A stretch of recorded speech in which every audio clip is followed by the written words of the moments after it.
ബാലരാമപുരത്തെ 2.5 വയസ്സുകാരിയുടെ കൊലപാതകത്തിൽ കൂടുതൽ പേരെ ചോദ്യം ചെയ്യാൻ പോലീസ്. കുട്ടിയുടെ അമ്മ ശ്രീതു, പൂജാരി ശംഖുമുഖം ദേവിദാസൻ എന്നിവരിൽ നിന്നും വ്യക്തമായ മറുപടികൾ ലഭിച്ചില്ല. ഇന്ന് ഇവരുമായി ബന്ധപ്പെട്ട കൂടുതൽ പേരെ ചോദ്യം ചെയ്യാനാണ് പോലീസ് തീരുമാനം. പ്രതി ഹരികുമാറിനായി നാളെ പോലീസ് കസ്റ്റഡി അപേക്ഷ നൽകും. കൂടുതൽ വിവരങ്ങളുമായി ഷീജയാണ് ആദ്യം തന്നെ ചേരുന്നത്. Sheeja, good morning.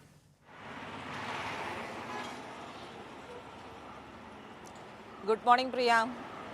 ഷിജ, നമ്മൾ ആദ്യം തന്നെ ഈ ബാലരാമപുരത്തെ ആ കുഞ്ഞിന്റെ മരണവുമായി ബന്ധപ്പെട്ട വാർത്തയിലേക്കാണ് വന്നിരിക്കുന്നത്. ഏറെ വേദനിപ്പിക്കുന്ന, ഞെട്ടിപ്പിക്കുന്ന ഒരു സംഭവമായിരുന്നു അത്. ഇപ്പോഴും പല വ്യക്തത ഇക്കാര്യത്തിൽ വരാനുമുണ്ട്.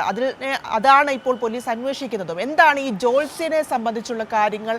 അതിൽ ഈ അമ്മയ്ക്കുള്ള, അയാളുമായുള്ള അടുപ്പം അല്ലെങ്കിൽ ബന്ധം, അതിലൊക്കെയാണ് ഇപ്പോൾ വ്യക്തത വരേണ്ടതല്ലേ?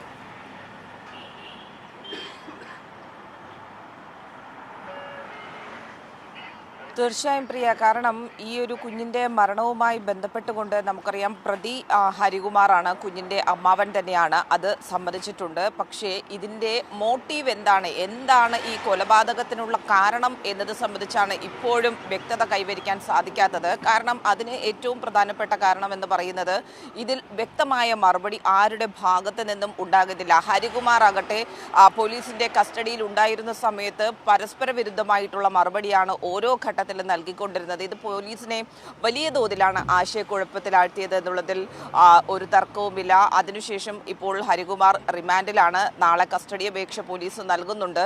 ഒപ്പം തന്നെയാണ് ഈ കുഞ്ഞിൻ്റെ അമ്മ ശ്രീതു, അതോടൊപ്പം തന്നെ കുഞ്ഞിൻ്റെ അച്ഛൻ ശ്രീജിത്ത് എന്നിവരെയും പോലീസ് ചോദ്യം ചെയ്തിരുന്നു. പക്ഷേ കുഞ്ഞിൻ്റെ അച്ഛന് ഇതിൽ അത്തരത്തിലുള്ളൊരു പങ്കില്ല എന്നുള്ളതാണ് പോലീസ് അനുമാനിക്കുന്നത്. അതിനൊപ്പം തന്നെ ഈ കുഞ്ഞിൻ്റെ അമ്മ ശ്രീതുവും പൂജാരിയായിട്ടുള്ള ഈ കുടുംബവുമായി അടുത്ത ബന്ധമുണ്ട് എന്ന് പറയപ്പെടുന്ന പൂജാരിയായിട്ടുള്ള ശംഖുമുഖം ദേവിദാസൻ, ഇവരുടെ ചോദ്യം ചെയ്യൽ കഴിഞ്ഞ 2 ദിവസമായി പോലീസ് നടത്തുന്നുണ്ടെങ്കിൽ പോലും ഇവരുടെ മറുപടികളിലും കൃത്യമായിട്ടുള്ളൊരു വ്യക്തത ലഭിക്കാത്തൊരു സാഹചര്യമാണ് നിലനിൽക്കുന്നത്. കാരണം കഴിഞ്ഞ ദിവസം കൈരളി ന്യൂസിനോടാണ് അവിടെ ഈ ശംഖുമുഖം ദേവിദാസിൻ്റെ പ്രതികരണം എടുക്കാൻ പോയപ്പോൾ അവിടെയുള്ള നാട്ടുകാർ തന്നെ പ്രതികരിക്കുന്ന ഒരു സാഹചര്യം ഉണ്ടായി. കാരണം ശ്രീതുവിനെയും കുഞ്ഞിനെയും അതോടൊപ്പം തന്നെ ഈ കുഞ്ഞിനെ കൊലപ്പെടുത്തിയ ഹരികുമാർ, ഇവരെ 3 പേരുമായി അവിടെ എത്തി ഈ പൂജാരിയെ കണ്ടു എന്നുള്ള കാര്യങ്ങൾ അവിടെ ഉള്ളവർ തന്നെ വ്യക്തമാക്കിയിരുന്നു കൈരളി ന്യൂസിനോട്.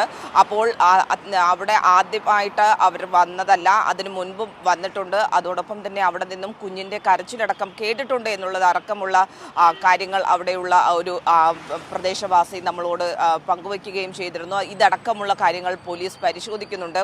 ഇദ്ദേഹത്തെ ഈ ശംഖുമുഖം ദേവിദാസനിൽ നിന്നും എന്തെങ്കിലും തരത്തിലുള്ള പണമിടപാടുകൾ ശ്രീതുവും ഈ ശംഖുമുഖം ദേവിദാസനും തമ്മിൽ ഉണ്ടായിട്ടുണ്ടോ എന്നുള്ളതാണ് പ്രധാനമായും പോലീസ് പരിശോധിക്കുന്നത്. അതിനപ്പുറത്തേക്ക് ഇവരുടെ ചാറ്റുകളടക്കം, ഫോൺ സംഭാഷണങ്ങളടക്കം പോലീസ് വീണ്ടെടുക്കാൻ തീരുമാനിച്ചിട്ടുണ്ട്. കാരണം ഇതുമായി ബന്ധപ്പെട്ടുകൊണ്ട്, ഈ കുഞ്ഞിൻ്റെ മരണവുമായി ബന്ധപ്പെട്ടുകൊണ്ട്, കൊലപാതകവുമായി ബന്ധപ്പെട്ടുകൊണ്ട് വ്യക്തമായ ഒരു മറുപടി നൽകാൻ ആരും തയ്യാറാകാത്തൊരു സാഹചര്യമുണ്ട്. ഇപ്പോൾ പറയുന്നത് കുറച്ച് കഴിയുമ്പോൾ ചോദിക്കുമ്പോൾ മാറ്റി പറയുന്ന ഒരു സാഹചര്യം നിലനിൽക്കുന്നു. ഈ ഒരു പശ്ചാത്തലത്തിലാണ് പോലീസ് ശാസ്ത്രീയ പരിശോധന, അത്തരത്തിലുള്ള അതിൻ്റെ അടിസ്ഥാനത്തിൽ അന്വേഷണവുമായി മുന്നോട്ട് പോകാൻ തീരുമാനിച്ചിട്ടുള്ളത്. ഏതായാലും അതിൻ്റെ ഭാഗമായി തന്നെ കഴിഞ്ഞ ദിവസം വീട്ടിലെത്തി ഈ കുഞ്ഞിനെ മരണപ്പെട്ട നിലയിൽ കണ്ടെത്തിയ കിണറിൽ പ്രത്യേകമായിട്ടുള്ള ശാസ്ത്രീയ പരിശോധനകൾ പോലീസ് നടത്തിയിരുന്നു. അതോടൊപ്പം തന്നെ ഇനിയിപ്പോൾ ശ്രീതുവുമായി ബന്ധപ്പെടുന്നതും അതോടൊപ്പം തന്നെ ഈ ശംഖുമുഖം ദേവിദാസനുമായി ബന്ധപ്പെടുന്നതുമായിട്ടുള്ള കൂടുതൽ പേരെ പോലീസ് തിരിച്ചറിഞ്ഞിട്ടുണ്ട്. അതിൻ്റെ അടിസ്ഥാനത്തിലുള്ള ചോദ്യം ചെയ്യൽ ഇന്നും തുടരും എന്നുള്ളത് തന്നെയാണ് പോലീസിൽ നിന്നും അറിയാൻ സാധിക്കുന്നത്. ഏതായാലും ഇനിയിപ്പോൾ നാളെ കസ്റ്റഡി അപേക്ഷ നൽകി ഈ പ്രതിയായിട്ടുള്ള ഹരികുമാറിനെ, കുഞ്ഞിൻ്റെ അമ്മാവനെ കസ്റ്റഡിയിൽ ലഭിച്ചാൽ വീണ്ടും ഇവരെയെല്ലാം ഒരുമിച്ചിരുത്തി ചോദ്യം ചെയ്യുക എന്നുള്ളൊരു തീരുമാനത്തിലാണ് പോലീസ് ഉള്ളത്. കാരണം ഇതിൻ്റെ എന്താണ് മോട്ടീവ് എന്നുള്ളത് കണ്ടെത്തുക ഏറ്റവും പ്രധാനപ്പെട്ട ഒരു കാര്യം തന്നെയാണ്. കാരണം ഈ ഹരികുമാറിന് എന്തെങ്കിലും തരത്തിലുള്ള മാനസിക അസ്വാസ്ഥ്യം ഉണ്ടായിരുന്നോ എന്നത് സംബന്ധിച്ചുള്ള കാര്യവും പോലീസ് പ്രത്യേകമായി തന്നെ പരിശോധിക്കുന്നുണ്ട്. അതുകൊണ്ട് ഹരികുമാറിനെ കസ്റ്റഡിയിൽ ലഭിക്കുകയാണെങ്കിൽ ഒരു ഡോക്ടറുടെ സാന്നിധ്യത്തിൽ തന്നെ ചോദ്യം ചെയ്യാനുള്ളൊരു തീരുമാനവും പോലീസ് എടുത്തിട്ടുണ്ട് എന്നുള്ളതാണ് മനസ്സിലാക്കുന്നത്. ഷിജ, ഈ ജോൾസിനുമായി ചില സാമ്പത്തിക ഇടപാടുകൾ നടത്തിയതായിട്ട് ഈ കുഞ്ഞിന്റെ അമ്മ പറഞ്ഞിട്ടുണ്ടല്ലോ, പ്രതികരിച്ചിട്ടുണ്ട് എന്ന തരത്തിലുള്ള വിവരങ്ങളൊക്കെ പുറത്തു വരുന്നുണ്ട്. പക്ഷേ ഈ ജോൾസൺ കഴിഞ്ഞ ദിവസം മാധ്യമങ്ങളോടൊക്കെ പ്രതികരിച്ചപ്പോൾ ഇത് പൂർണ്ണമായും നിരാകരിക്കുകയായിരുന്നു. തനിക്ക് അത്തരത്തിൽ യാതൊരു ബന്ധവും അല്ലെങ്കിൽ ഇടപാടും ആരുമായിട്ടുമില്ല, അങ്ങനെ കാര്യങ്ങൾ വെച്ച് കൊണ്ടുപോകുന്ന ആളുമല്ല താൻ എന്ന തരത്തിലാണ് അയാൾ പ്രതികരിച്ചത്. ഈ സാമ്പത്തിക ഇടപാടുകൾ മാത്രമല്ല, ഒരു 30 ലക്ഷം രൂപയുടെ കണക്കുകളൊക്കെ ഇപ്പോൾ വലിയ രീതിയിൽ പ്രചരണത്തിലുണ്ട് താനും ഈ കേസുമായി ബന്ധപ്പെട്ട്.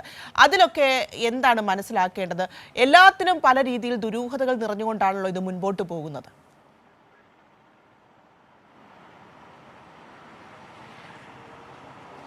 തീർച്ചയായും പ്രിയ, ഇതിൽ അടിമുടി ദുരൂഹത ഇപ്പോഴും നിലനിൽക്കുന്നു എന്നുള്ളത് തന്നെയാണ് ഈ ഒരു കേസുമായി ബന്ധപ്പെട്ട് എടുത്തു പറയേണ്ടത്. കാരണം ഇതിൽ ഈ പറയുന്നത് പോലെ തന്നെയാണ് പ്രിയ സൂചിപ്പിച്ചതുപോലെ, ഇപ്പോൾ ഈ പൂജാരിയെ ചോദ്യം ചെയ്യുമ്പോൾ ഇദ്ദേഹം ഈ കൃത്യത്തിൽ തനിക്ക് യാതൊരു വിധത്തിലുള്ള പങ്കുമില്ല, ഒരു തരത്തിലുള്ള പണമിടപാടും താൻ ഈ കുടുംബവുമായി നടത്തിയിട്ടില്ല എന്നതടക്കമുള്ള കാര്യങ്ങളാണ് പോലീസിന് മുന്നിൽ പറയുന്നത്. പക്ഷേ ഈ കുഞ്ഞിൻ്റെ അമ്മ ശ്രീതു പറയുന്നത് അങ്ങനെയല്ല, ഇദ്ദേഹവുമായി പണമിടപാട് ഉണ്ടായിരുന്നു എന്ന തരത്തിലാണ് കാര്യങ്ങൾ പറയുന്നത്. അതുകൊണ്ട് തന്നെയാണ് പോലീസ് ഇതുമായി ബന്ധപ്പെട്ട് കൂടുതൽ വ്യക്തത വരേണ്ടതുണ്ട് എന്നതിനാൽ ഇവരുടെ ഫോൺ രേഖകൾ, അതോടൊപ്പം തന്നെ ബാങ്ക് വിവരങ്ങൾ ഉൾപ്പെടെയുള്ള കാര്യങ്ങൾ പരിശോധിക്കാൻ തീരുമാനിച്ചിട്ടുണ്ട്. അതിൻ്റെ വിവരങ്ങൾ ലഭിക്കുന്നതിൻ്റെ അടിസ്ഥാനത്തിൽ കൃത്യമായ ഒരു രൂപം ഇതിന് ഉണ്ടാകും എന്നുള്ളതാണ് പോലീസ് പ്രതീക്ഷിക്കുന്നത്. കഴിഞ്ഞ ദിവസവും രാവിലെ മുതൽ രാത്രി വരെയും വൈകുന്നേരം വരെയും ഈ ശംഖുമുഖം ദേവിദാസിനെയും ശ്രീധുവിനെയും പോലീസ് ചോദ്യം ചെയ്തിരുന്നു. പക്ഷേ അപ്പോഴും ഒരു വ്യക്തമായ മറുപടി രണ്ടുപേരുടെയും ഭാഗത്ത് നിന്നുണ്ടാകുന്നില്ല. അത് തന്നെയാണ് ഈ കേസിന്റെ ദുരൂഹത കൂടുതൽ വർദ്ധിപ്പിക്കുന്നതും. ഏതായാലും ഈ ഒരു പശ്ചാത്തലത്തിലാണ് ഇവരിൽ മാത്രം ഊന്നി നിൽക്കാതെ ഇവരുമായി ബന്ധപ്പെടുന്ന കൂടുതൽ പേരെ കൂടി അന്വേഷണത്തിന്റെ ഭാഗമായി ചോദ്യം ചെയ്യാൻ പോലീസ് തീരുമാനിച്ചിട്ടുള്ളത്. ഒപ്പം തന്നെ ഇവരുടെ ഫോൺ സംഭാഷണങ്ങൾ, ഇവരുടെ ചാറ്റുകൾ മാത്രമല്ല ഫോൺ സംഭാഷണങ്ങൾ കൂടി വീണ്ടെടുക്കാൻ തീരുമാനിച്ചിട്ടുണ്ട്. അത്തരത്തിൽ മാത്രമേ ഇതിന്റെ പിന്നിലെ കാര്യങ്ങൾ കൂടുതൽ വ്യക്തമാകൂ എന്നുള്ളത് തന്നെയാണ് പോലീസ് ഇപ്പോൾ അനുമാനിക്കുന്നത്. പ്രിയ. ശരി ഷീജ, ബാലരാമപുരത്തെ 2.5 വയസ്സുകാരുടെ കൊലപാതകത്തിൽ കൂടുതൽ പേരെ ചോദ്യം ചെയ്യാനാണ് പോലീസിന്റെ നീക്കം. അതിൽ കുട്ടിയുടെ അമ്മ ശ്രീതു, പൂജാരി ശംഖുമുഖം ദേവിദാസൻ എന്നിവരിൽ നിന്നും വ്യക്തമായ മറുപടികൾ ലഭിക്കാത്ത ഒരു സാഹചര്യമുണ്ട്. അതുകൊണ്ട് തന്നെ കൂടുതൽ പേരെ ചോദ്യം ചെയ്ത് ഇവരുമായി ബന്ധപ്പെട്ട ആളുകളുമായി ഒക്കെയും കണ്ട് ചോദ്യം ചെയ്ത് കൂടുതൽ കാര്യങ്ങൾ ശേഖരിക്കുക എന്ന ലക്ഷ്യമാണ് പോലീസിനുള്ളത്. പ്രതിയുടെ കസ്റ്റഡി അപേക്ഷ നാളെ നൽകാനുമുള്ള നീക്കത്തിലേക്ക് പോലീസ് കടക്കുകയാണ്. ഒരുപാട് ദുരൂഹതകൾ നിറഞ്ഞ ഒരു കേസാണ് ഇത് എന്ന് പറയാതെ വയ്യ.